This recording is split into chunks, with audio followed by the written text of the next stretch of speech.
Here I am today on the back deck of my old high school friend's house. This is Julie Schirm, and we are in Grand Rapids, Michigan. As you can see, it is gorgeous here, slightly chilly for May. I'm not sure what the gunfire is or fireworks going off in the back, but I mean, this is what goes down in Michigan.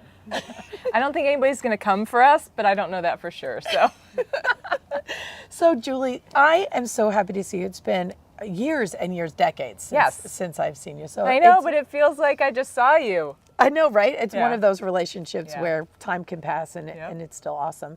But one of the reasons that I am here in Grand Rapids is to speak to you about your passion for Penn State football. Woohoo! Nittany Lions! And I have some blue and white on today, yes. So the thing that's really great is that this passion for your college football team, you know, it did a lot for you in your life. I'm sure in your college experience that you'll talk to us about, but then outside of that and still today. So do me a favor, tell everybody where this began for you.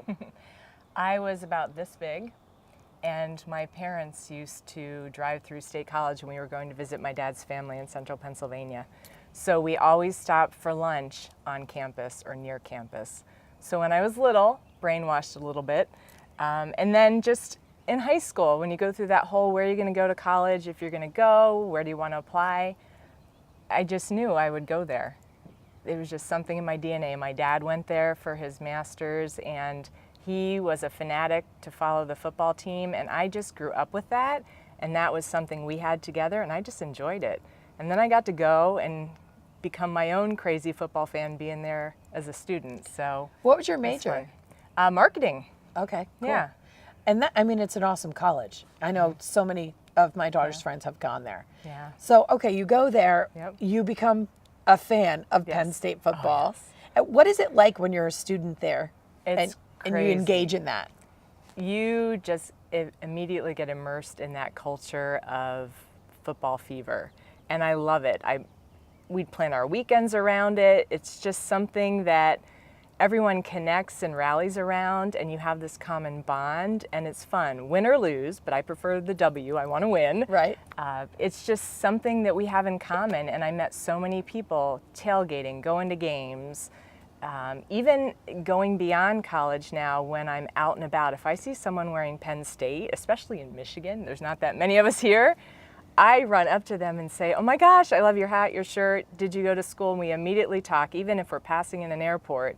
It's that 5-minute conversation. I never met him before, but it's like that bonding moment. So I love that. You know, I can so hear the passion that you have about it and that it impacts your life, even because you do travel a good amount. And one of the places you travel to is Penn State. Yes, yes. Now, you continued to go to the games with your parents, and this became a family thing. Yeah. And how do you feel about that now? I love it because as my parents have gotten older, it's just one more thing we can share. I have a lot of great memories. My dad and I still go to games, and my mom went to games with us. And if she didn't go into the stadium, because God bless her, she was a Syracuse grad, and she'd root for them, except when Penn State and they played years ago. Right. But she would always root for Penn State and supported us, and she would tailgate with us and maybe go home and watch it on TV. But we would be in the stadium, my dad and I always. And we already are talking about season tickets this year. He's already got his tickets, and we're planning this fall. So I love that experience with my father. And he yells like crazy. My dad doesn't yell very much, but put him in the stadium and he's loud and proud. Now, what kind of challenges do you have keeping this passion going? Well, geography for one thing, because I'm not as close as I'd like. It's a good 8.5, 9-hour drive to get, or a flight to get to State College for the games, so I can't always be there as much as I want.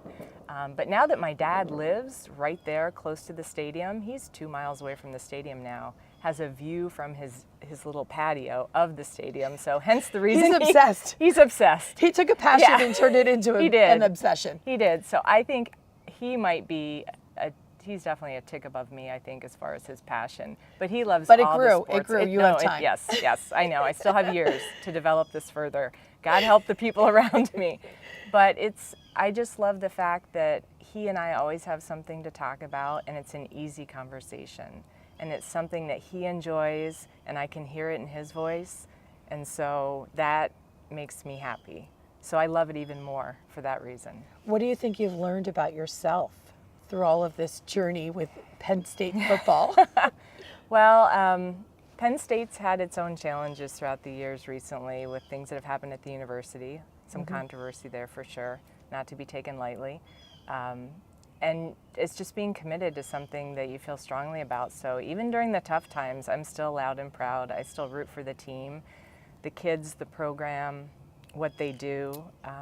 It's a family. It's like an extended family, really. So what have you learned about yourself? That I'm a sore loser sometimes.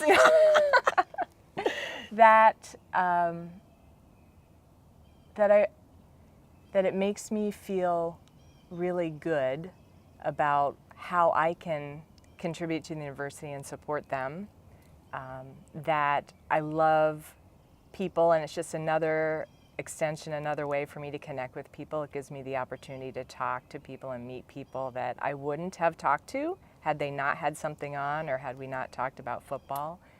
And I've just found it's that common topic, common bond I can have with a lot of people, whether I've known them for years or I just met them on the street.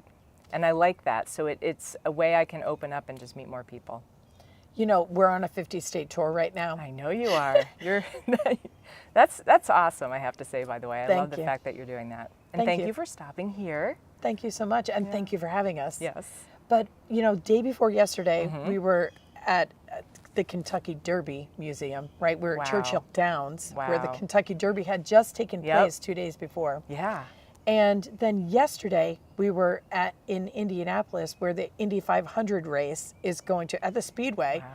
And the race is taking off in 19 days from yesterday when we were there. Yes. So the energy and the preparation was so cool. Yep. And so, you know, when I come here and we talk about Penn State and we talk about this big, you know, the whole state embraces that. The whole town is about it. And I really want to try and inspire people to consider becoming a part of something bigger than themselves and a part of their community, a part of their school. And that can happen at any age. You don't have to go to college to do it. You know, somebody could right now decide at our age of, 21. Yes, thank you. that they want to begin going to the school football games in their area or something. What do you think about that? I think it's great. You don't have to have attended the school. I meet people all the time, different ages when I go, and some of them have a direct tie, some don't, but there was something infectious about it, something that they wanted to be a part of that brought them there, and it's just bringing people together and having something in common that you can talk about and rally around and be excited about. So what should they envision if they want to, start making this a part of their lives? I think that it's important to, just think big. Think about the possibilities of being a part of something and getting connected. Get excited, because once you sign up for a football game, following a team, being part of a team, or being part of a support system, you're part of something bigger. So just take your interest and try it out. If you have any interest in a specific team or school, just go check it out. The best thing is to sit among others and see how it makes you feel, and talk to some people and figure out, how you fit in, and then make it yours. That sounds like you went right from this is how you should envision it, this is what you can envision, to this is what you should explore or how you can explore it, and then to execute, like to go do it right now. Yeah, just do it. Just buy tickets. Buy tickets. Tickets are on sale now. Now's the time. They're starting to spin up the schedule, and the games are posted, and think about it. Yeah. So what kind of final advice would you give everybody? Root for the Nittany Lions this year. We need a lot of help. We need a lot of help. We're on the rebound, though. Just have fun. Get excited about a team. Join a community. Just the excitement and the rush of college football, there's just nothing else like it. And I want others to experience it, so they're not just hearing my words, but they can actually have their own experience and say, now I understand what she was talking about.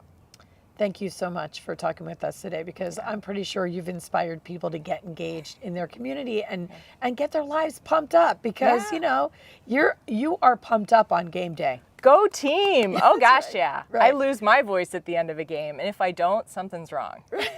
Awesome. Thank you so much, Julie. Thanks for having me. It's great to see you. You too. And I talk to you, and I talk to you, and I talk to you, and I talk to you, and we love, and we hate, and we demonstrate. We try to relate. This is my breakthrough. Whoa. Said now, this is my breakthrough. Whoa.